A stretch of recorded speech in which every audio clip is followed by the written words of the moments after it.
सरकार ने स्ट्रेंथ भी हमारी बढ़ा दी है।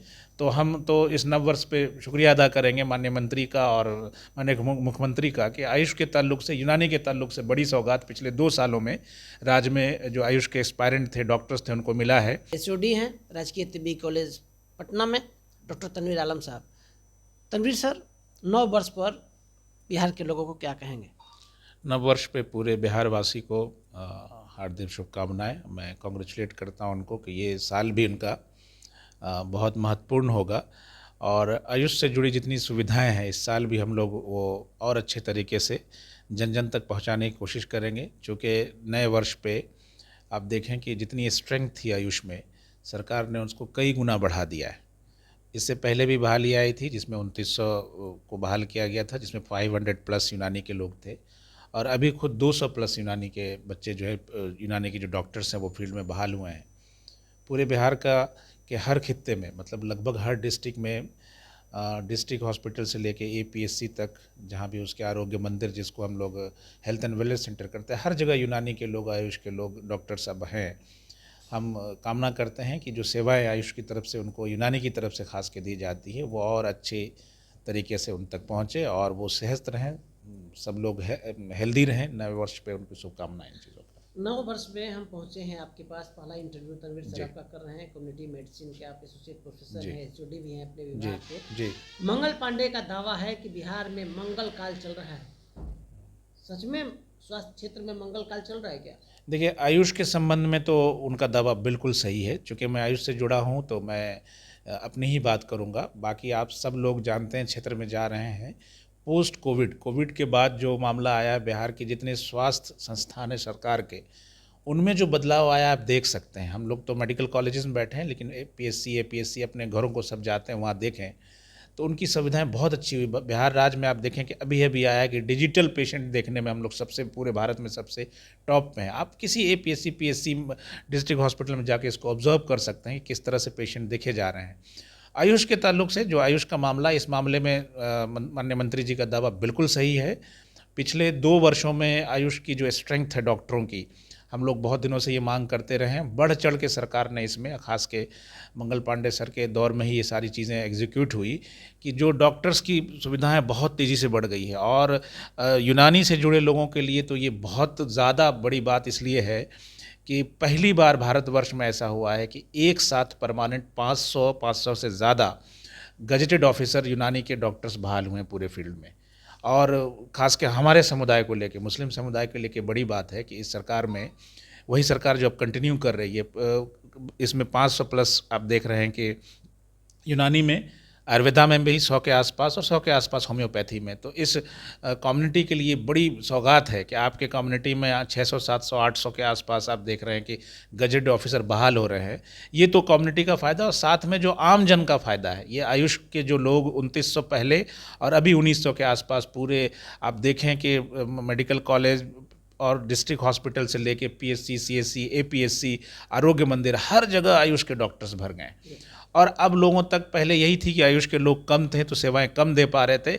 अब आप देखें कि ये जो भारतीय पद्धति है जिसके अंदर ये 3 खास के पद्धतियाँ यहाँ पे प्रैक्टिस हो रही हैं बिहार में, इसके ताल्लुक से लोगों को रोगी कल्याण का जो काम है वो बहुत तेज़ी से बढ़ा है। तो ये दावा बिल्कुल सही है और हम लोगों के लिए बड़ी बात है कि सरकार ने इतना मौका दिया है तो हम अपने काम को उसी तरह से एग्जीक्यूट करें, लोगों तक पहुँचें। और इतनी जो बीमारियां फैल रही हैं जिसका उपचार अभी दुनिया में है ही नहीं, खास के नॉन कम्युनिकेबल डिजीज़ है जिसमें आपको एंटी माइक्रोबियल ड्रग का कोई रोल है ही नहीं। इसमें खान पान, उसमें जो है आपको दिनचर्या, और ख़ास के जो है आप देखें कि हर्बल दवाओं से काम चलने वाला है।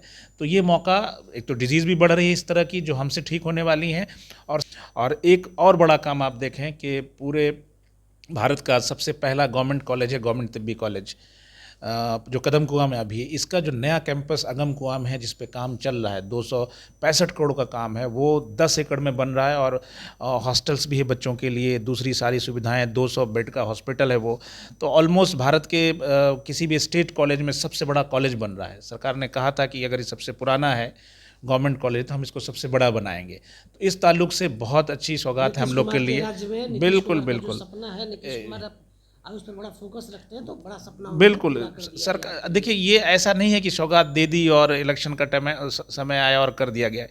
ये निरंतर 10 साल से जो काम देख रहे हैं, पहले भी होता रहा, 10 साल से जो अपग्रेड हुआ है, ये इतना प्रोग्रेसिव है कि चीज़ें अब तो दिखने लगी, बहुत सारी चीज़ें। इसी कॉलेज को आप देखें कि ये नई बिल्डिंग में आप हैं, कितना इसमें चेंजेस आया, पीजी आया, 100 की सीट पे हमारा दाखिला हुआ इस कॉलेज में, पीजी की सीट्स हमारी 5 डिपार्टमेंट में आई। फिर हमको देखा कि यहाँ कमी हो रही, तो नया कैंपस मिल रहा है गमकुआं में। और पूरे राज्य में हर डिस्ट्रिक्ट में, हर सब डिवीज़न में ग्रामीण स्तर तक जो डॉक्टर्स की बहाली हुई है, पूरा इंफ्रास्ट्रक्चर बदल के रह गया है। अगले 2-4 साल में इसका फल हम लोग को दिखने लगेगा, जब स्टैटिक्स आएगा, कितने सारे लाखों पेशेंट आपको आयुष पद्धति से, यूनानी पद्धति से ठीक हो रहे हैं, तो और फिर अच्छा लगने लगेगा लोगों को, आम जन को भी सारी चीज़ें दिखने लगेगी। जी डॉक्टर साहब, एक अंतिम सवाल हमारे दर्शकों के लिए है कि देश के जितने बड़े बड़े नामी डॉक्टर हैं, चेतावनी जारी करें कि एंटीबायोटिक दवा न लें, क्या क्यों? वजह क्या है कि एंटीबायोटिक्स जो हम इस्तेमाल करते हैं, anti fungal, anti bacterial, antiviral का रेजिस्टेंट डेवलप हो रहा है। मतलब ये दवाएं गलत तरीके से लेने की वजह से, गलत तरीके से लिख देने की वजह से, कुछ दवाओं में कमियां होने की वजह से भी इन दवाओं का अब असर ख़त्म होता जा रहा है। ये इतनी बड़ी चिंता हो गई कि अगले 20 साल में अगर इसको हम कंट्रोल नहीं करते हैं, तो हर 3 सेकंड में सिर्फ दवाओं के रेजिस्टेंस की वजह से लोग मरेंगे। प्रधानमंत्री ने इस पे अभी मन की बात में इस बात को रखा, हम लोग ने भी इसको बड़े लेवल पे शेयर किया। अपने यहाँ जो व्याख्यान होता है हम इसको उसमें रखते भी हैं। हम प्लान कर रहे हैं कि इस पे हम लोग क्या कर सकते हैं, यूनानी विधि से रिसर्च भी इस पे प्लान कर रहे हैं, अगले बैच में हम लोग इस पे करेंगे, किसी तरह इसको रोका जाए। मानवता के लिए बड़ी चीज़ है, और इसमें आयुष बहुत कारगर है, क्योंकि आयुष की जो दवाएँ हैं उसके साइड इफ़ेक्ट बहुत कम लेकिन है। आपके पास, आयुष के पास तो उपलब्धता नहीं है ना कि एंटीबायोटिक दवा से आप जल्दी बीमारी पे काबू पा लेते हैं, तो नहीं काबू पाने के देखिए, अब देखना पड़ेगा, जो एंटीबायोटिक से जो दवा बीमारियाँ होती थी, वो बीमारियाँ बहुत घट गई हैं। पूरे विश्व में 72% नॉन कम्युनिकेबल डिजीज़ है। वो दवाएं, वो बीमारियां जिसमें एंटीबायोटिक्स की ज़रूरत ही नहीं है। 72% बीमारियां, 100 में 72 आदमी, आपको एंटीबायोटिक्स की ज़रूरत ही नहीं है। गलत तरीके से सबको एंटीबायोटिक लिख देना, उसका गलत तरीके से लेना, काउंटर से ले लेना, ऐसे डॉक्टर जो उसके लिए अधिकृत ने उनके द्वारा लिख देना, इन सारे कारणों की वजह से उसका रेजिस्टेंट डेवलप हो गया है।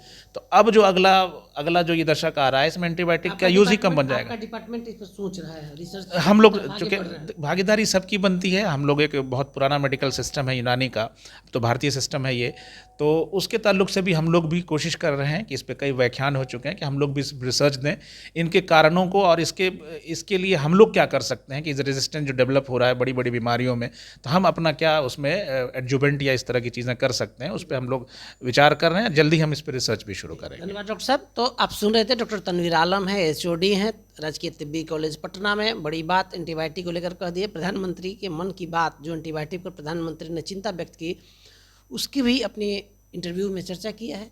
चिंतित हैं, रिसर्च की तरफ आगे आयुष को ले जाने की बात कही है। हमारे सहयोगी सन्नी के साथ कौशलेंद्र, पटना से।